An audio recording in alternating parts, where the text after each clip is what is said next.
اللهم صل وسلم على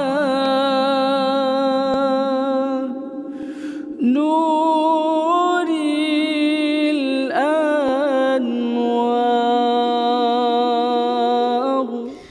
Bismillahirrahmanirrahim. Assalamualaikum warahmatullahi taala wabarakatuh. Salam sejahtera dan Jumaah Mubarakah kami mengucapkan kepada para penonton sekalian.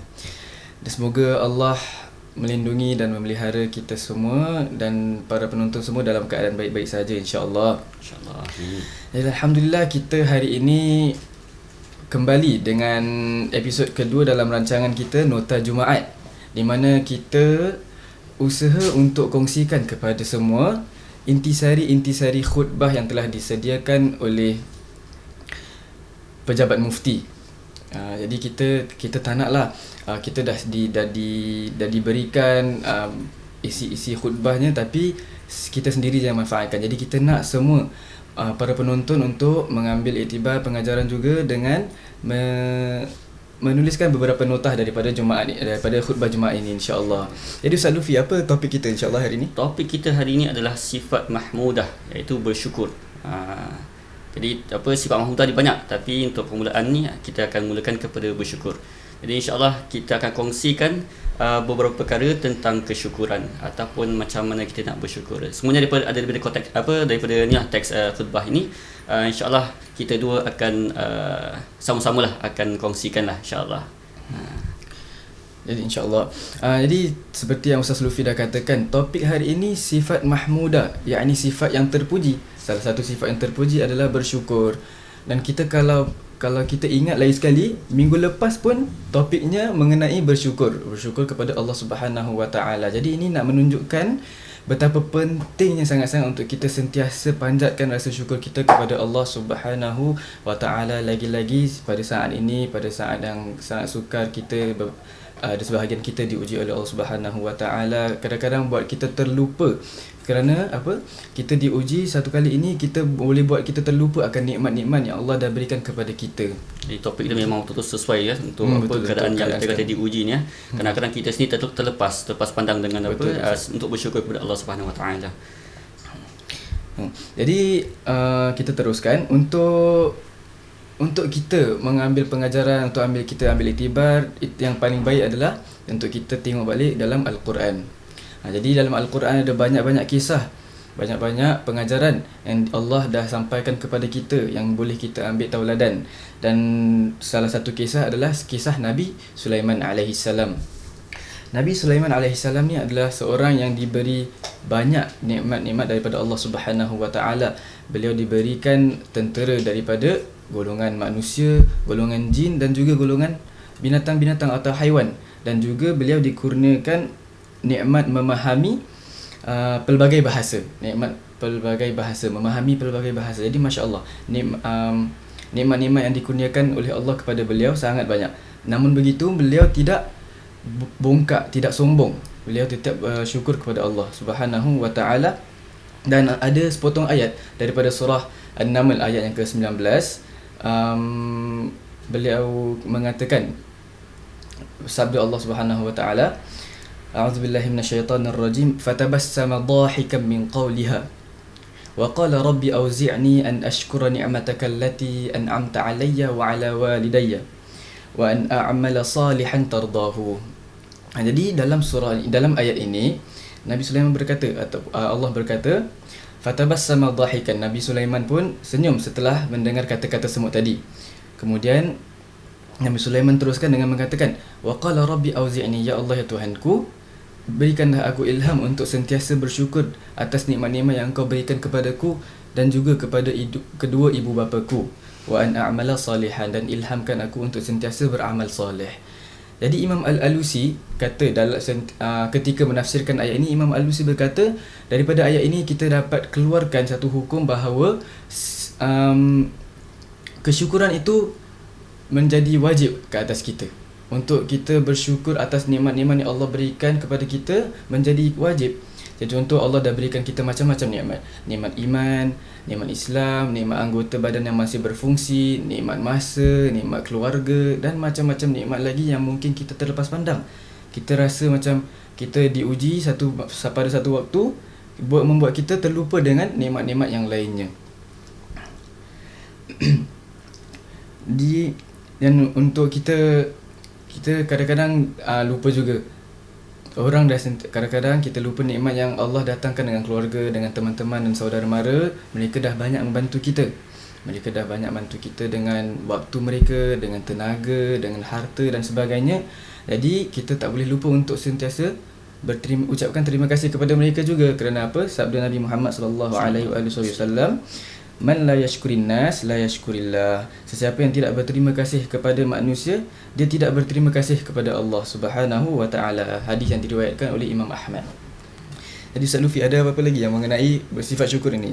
Daripada kita tengok daripada kisah Nabi Sulaiman tadi, nampak kita lihat bahawa Nabi, walaupun dia dah ada pangkat sebagai Nabi, tapi tetap bersyukur kepada Allah SWT. Apatah lagi kita yang kita kata orang biasa, perlu sangat-sangat wajib untuk bersyukur kepada Allah SWT atas kenikmatan yang telah diberikan oleh Allah SWT. Tapi kadang kita biasalah, kita manusia kan, kadang-kadang terlupa. Tapi janganlah jadikan lupa tu sebagai halang ataupun terus menjadi malas untuk terus bersyukur. Okey. Jadi macam tadilah daripada kisah yang tadi kongsikan oleh Ustaz Firda, Nabi Sulaiman sendiri dia punya dia ada kelebihan yang sangat banyak, sangat besar, tapi dia bersyukur kepada Allah SWT. Tapi kalau kita tengok daripada ayat Quran tadi, bukan saja kepada Allah Taala tetapi dan juga kepada kedua ibu bapaku. Masya-Allah, ibu ayah. Sebab mereka lah yang kita kata mereka juga salah satu kita yang membantu dalam kehidupan kita juga. Doa mereka, redha mereka dan sebagainya. Jadi itu sangat-sangat penting. Jadi insya-Allah saya ingin kongsikan juga beberapa perkara tentang kesyukuran.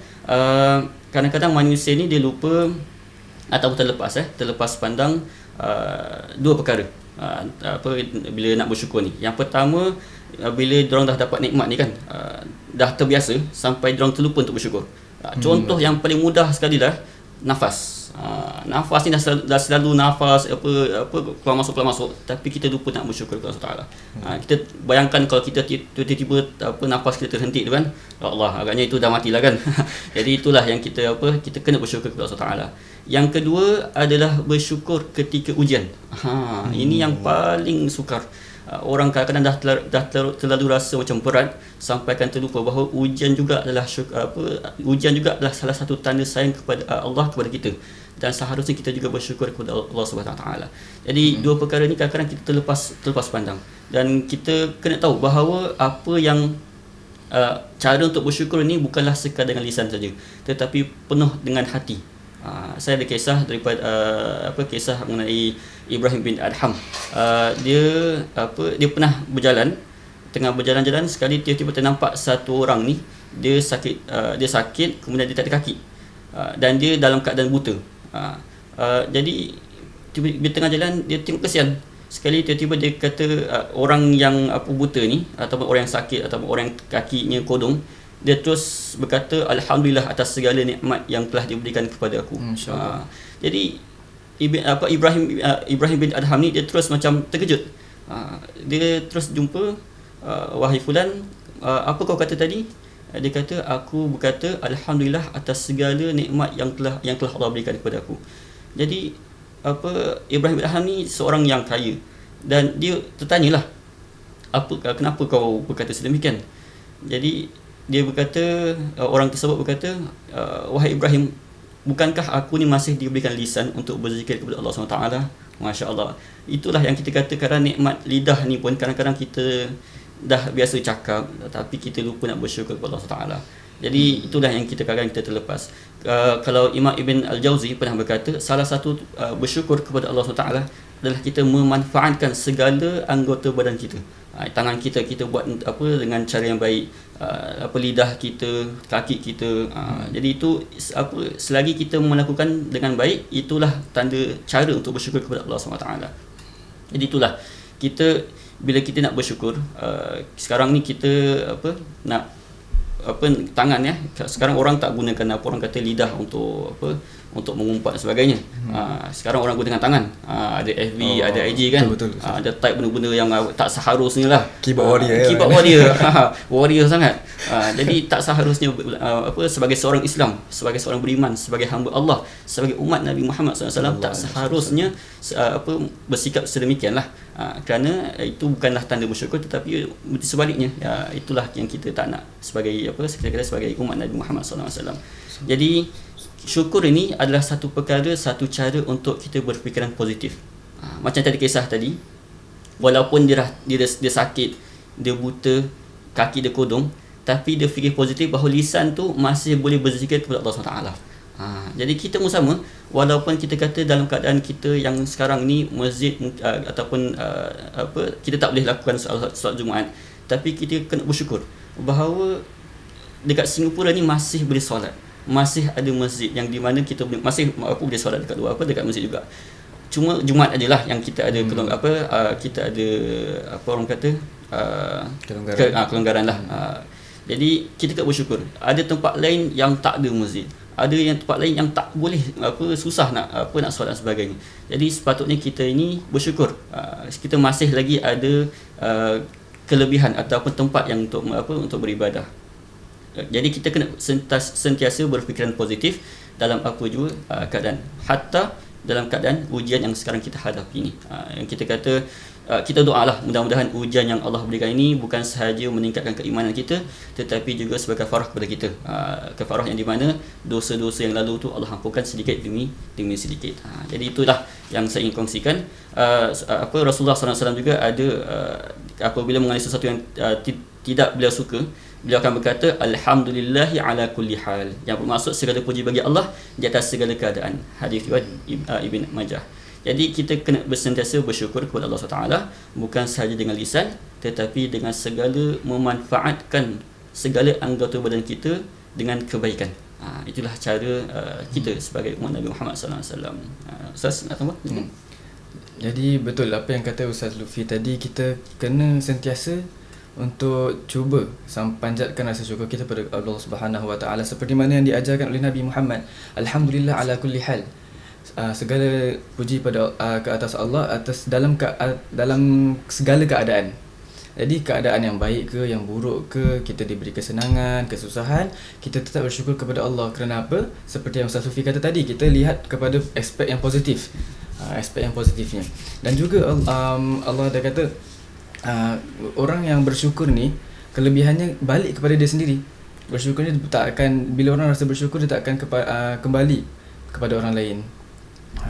Jadi lagi-lagi sekarang ini kita diberi ujian oleh Allah Subhanahu Wa Taala, mungkin sebahagian daripada kita program-program kita terbantut, dan sebahagian dari kita mungkin perjalanan aktiviti terhambat dengan penularan wabak ini. Jadi sebenarnya itu semua kita tengok kalau dari segi aspek negatifnya, kita jangan lupa untuk tengok daripada aspek positifnya.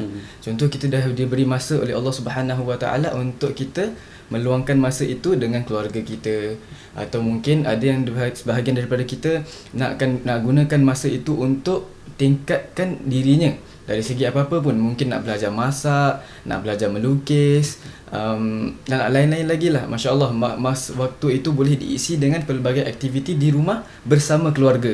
Kerana apa? Mungkin selama ini kita sibuk sangat dengan tugasan kita, dengan kerja kita, sampai kita kadang-kadang lupa tanggungjawab kita kepada keluarga kita, iaitu dengan meluangkan masa dengan mereka. Jadi Alhamdulillah, kita kena tengok dari segi positifnya, aspek yang positifnya. Saya kongsikan lagi satu cerita lah sebab ini pengalaman saya lah. Apa yang terjadi, saya pernah ziarah satu rumah yang di mana dia salah satu klien zakat beneficiaries. Kita jumpa, kita datang rumah dia ialah bila kita kata zakat beneficiaries, maksudnya orang yang susah lah kan. Jadi kita bila masuk dalam rumah tu ada anak-anak kecil. Kemudian bila kita berbual, anak dia datang, dan anak dia kata, saya tak suka ataupun saya tak nak diri saya dipanggil sebagai orang miskin. Tu untuk saya tak terkejut lah. Tapi yang terkejut tu dia kata, saya tahu sebab ada orang lebih miskin daripada saya. Masya Allah, itu yang kira macam Allah Akbar. saya tak terfikir macam gitu. Jadi apa, itulah macam tadi dia tak tengok kepada benda yang negatif tu. Dia positif bahawa aku masih ada benda yang boleh bersyukur, aku masih ada benda yang orang tak ada. Jadi itulah kita kata kita sekarang ni walaupun kita dalam kesukaran, tapi pada hakikatnya kita ada benda-benda yang positif yang kita boleh lakukan. Macam tadilah dengan keluarga ada pepatah yang berkata kadang-kadang ada orang mencari harta tetapi lupa harta yang di rumah, iaitu keluarga. Jadi kadang-kadang kita ni sibuk bekerja kan. Jadi inilah kita punya masa untuk meluangkan kepada dengan keluarga, mungkin lebih orang kata kenal lagi ataupun merapatkan lagi satu rahim dengan antara keluarga itulah insya-Allah itulah. Jadi kalau boleh saya tambah, pada masa yang sama ini kita kalau ada yang terjejas dengan dengan stay home notice ke leave of absence ke, kita jangan lupa untuk hulurkan bantuan kita kepada mereka yang juga terjejas tapi lagi teruk dari keadaan kita. Mungkin pendapatan mereka terhambat, mungkin mereka tak dapatkan mereka tak mampu untuk dapatkan makanan harian dan sebagainya. Jadi kita jangan lupa untuk hulurkan bantuan kepada mereka yang terjejas. Jadi insya-Allah. Ada apa-apa lagi Ustaz? Saya rasa tak ada apa-apa lah, cuma kita berdoa lah semoga kita berdoa semoga kita terus diberikan kekuatan untuk sentiasa bersyukur kepada Allah SWT. Selagi kita ni masih ada hidup, selagi itulah kita diberikan peluang bukan sahaja untuk bersyukur, tetapi kita kata wa ma khalaqtul jin wal ins illa liya'budun. Tidaklah aku mencipta jin dan manusia untuk beribadah. Dan bersyukur ni juga adalah ibadah. Jadi janganlah kita selagi kita bernyawa, selagi itulah kita diberikan peluang untuk bertaubat, bersyukur dan melakukan inilah kita kata menghidupkan ataupun mewujudkan sifat mahmudah dalam diri kita. Itulah dia. Insya-Allah. Jadi semoga kita dikurniakan rasa syukur ke atas nikmat dan lagi-lagi nikmat keluarga, dan semoga kita dikurniakan kesabaran untuk menghadapi ujian dan yang lain-lain insya-Allah. Insya-Allah. Jadi tak ada apa-apa. Wabillahi taufiq wal hidayah. Wassalamualaikum warahmatullahi wabarakatuh.